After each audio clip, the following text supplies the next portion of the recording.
Hey everyone, hope you're doing well and welcome to The Loft. Today we're going to be doing a quick company review or a little bit of analysis on a company, and no surprises, it is going to be Apple. I'm sure you've seen the title.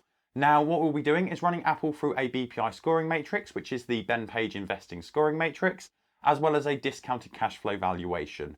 With the intended outcome to be by the end of this video, we will have a score for the company, as well as a potential value for any of us that are value conscious in investing.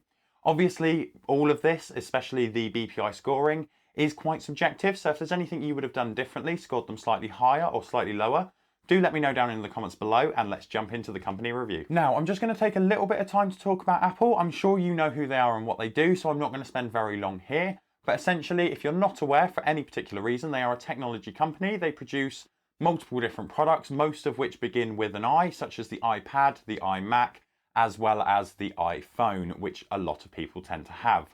For a bit of transparency, I do own shares in Apple. However, I'm not in their ecosystem and I don't use their devices. I personally prefer Android devices and Amazon devices for my home setup. And for my operating systems, I tend to prefer Microsoft Office as well as Linux. So now that I've gone through the transparency and we've explained what Apple does, let's move through to start the Bpi scoring matrix, and the first one that we'll be looking at is the dividend as well as the dividend growth. So Apple currently have a dividend of 22 cents per quarter per share, and if we look at the overall performance and percentage growth of the dividend over the last 5 years, we can see that Apple have had consistent growth in the dividend, with the growth being around 54% overall for the last 5 years. So for me, I feel this is a good level of growth. However, I do also feel that Apple have a lot of cash on hand and they could potentially increase the amount of this dividend at a rapid rate more than they are currently. Though if we do layer the dividend increases along with the increase they've had in free cash flow, we can see that the free cash flow is growing faster than the dividend, which is good for the safety of the dividend itself. So here I'm going to be awarding a score of a 4, mainly because it is strong and it is growing well, but with the amount of free cash they have, it would be nice to see it increase and pick up a little bit.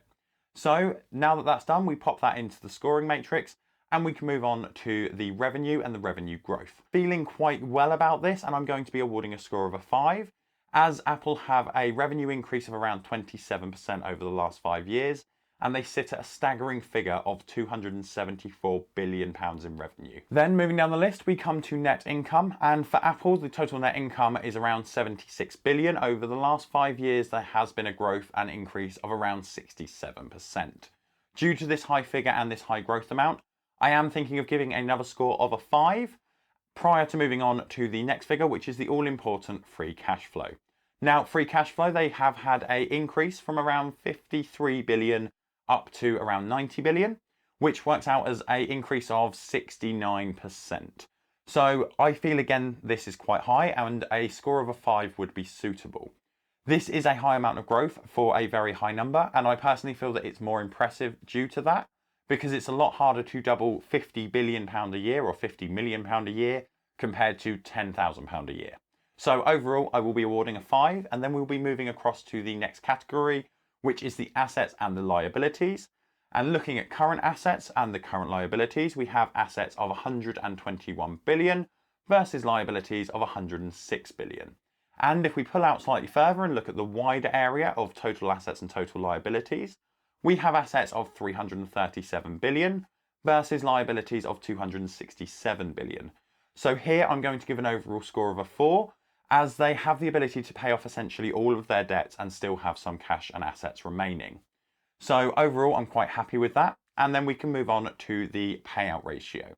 Here we can see some appealing figures, with the payout ratio sitting at 18% and the cash dividend payout ratio being at 15%. Apple pays out roughly 14.9 billion in dividends every single year, and based on their current dividend value and their current free cash flow, there is enough money to be able to cover these payments going forward. So overall, I'm quite happy with this, and due to the low level and the amount that they can get from their payout ratio, I will be awarding a score of a 5. Now, we mentioned free cash flow and how it's used to pay for dividends, but the other thing that it can be used for is share buybacks. So let's jump in and look at the shares outstanding and see what's the state of play there and how it's changed. So looking at Apple, we can see that they have had a decreasing shares outstanding, moving from around 21 billion shares to around 16 billion shares, which is a drop of 22% over 5 years. So here I'm going to be giving a score of a 4.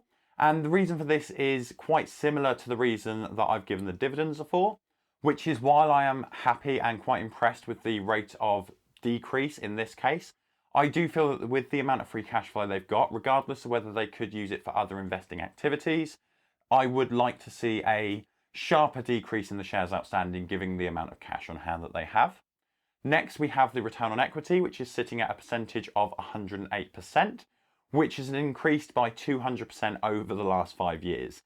For me personally, I think this is quite an incredibly high rate of return on equity, and that doesn't fall into any of the traps that I've seen with the equity has essentially been depressed due to failures of the business. If we compare this to the consumer electronics sector for the US, we can see that the average return on equity is actually around 30%. So Apple are scoring well above their limit, and I will be giving them a score of 5 to represent that. This brings us to the penultimate category, which is the gross profit and the profit margin. So looking at that, we can see that the standard profit margin is sitting around 20%, with the gross profit margin sitting around 38%, which is just above the industry average, which is sitting at around 14 to 34% respectively. Due to this, I'm going to be awarding a 3. I would be leaning towards a 4 slightly. However, it's not massively high compared to the industry standard that they're going to. So I would rather be slightly conservative and mark this slightly lower and go for a 3. Though if you disagree and you think I should have scored a 4 here, do let me know down in the comments below. And finally, we come to one of the valuation marks, which is the PE ratio. And generally here we would be looking for a score of between 15, 20, 25, around that sort of mark. With the lower the score, the better. If we look at Apple, we are going to be awarding them a score of 3. And the reason for this is they currently have a PE ratio of 32.5, but a 5-year average of 20.8, showing that recently Apple has potentially grown in a bit of price and is trading a little bit more expensive than normal on the 5-year average. This BPI scoring matrix is something that I will be amending potentially with the PE ratio section of it. So if that is the case, I will add basically the changes that have happened down in the description or in a comment that I will pin. So if you are watching this after it's come out, I would suggest checking the comments just in case there's something down there explaining what's changed. Now that we've completed and plugged all the numbers in, we come to a total BPI growth score of 9, a BPI dividend score of 9, and the overall BPI score, which is the mean of the two, believe it or not, comes out as a score of 9. So this overall shows that Apple is a very good company. And if we look at the two lower aspects of the scoring, we can see that this is mainly around profitability and the actual valuation of the company. Talking of valuation, let's move over to the discounted cash flow. And here we'll just pop all the information in for you. And we'll be using average growth rates and the margins of the company. And we come to a fair value of the company of $64 per share and a fair value of the equity for $51 per share. This shows that Apple is currently trading above this and is therefore overpriced, as at the time of filming, they are trading above $100 per share. Naturally, this is just an example and it's a standard template that I use for all of the companies. So it will come out slightly differently, most likely if you run it yourself. I'm using a rate of return of 12%, as well as an average revenue growth every year of 3.5%. In order to adjust this to make it in the realms of Apple being value, we would have to either drop our rate of return to around 8%, or we would have to raise our revenue growth projections year on year to 20%, which is 5% higher than the best rate of return year they've had. So that is a little bit optimistic and probably a little bit unrealistic. So if we try and balance that out, what we would have to do is up the revenue growth estimations to about 5% from 3.5%, but also drop our rate of return to around 9 to 10% as well. And then that would bring Apple into the realms of value. The reason I'm highlighting this is to highlight the fact that anyone that's reviewing a company can run a valuation to make a company seem good value. It just depends what figures they put into the calculator. So take every single valuation you see, even mine, with a healthy dose of skepticism and a little pinch of salt. On the subject of running your own valuation for your own companies, if you are interested in the discounted cash flow valuation that I use in this particular video, I currently don't have a video explaining how that works, unfortunately, But I would like to recommend one of my friends known as Jimmy. He runs a channel called Learn to Invest, and he also has a very good video explaining how discounted cash flow works. So if you're interested in that, check this card that's just appeared. That'll take you over to the video, and if you haven't already, I would suggest subscribing. Jimmy is a really nice guy, and he's also a fountain of knowledge. So I would suggest jumping over there. However, if you do know about discounted cash flow and how to run valuations, you may be slightly more interested in a few different valuation models that you can use, in which case I would suggest checking out this playlist here.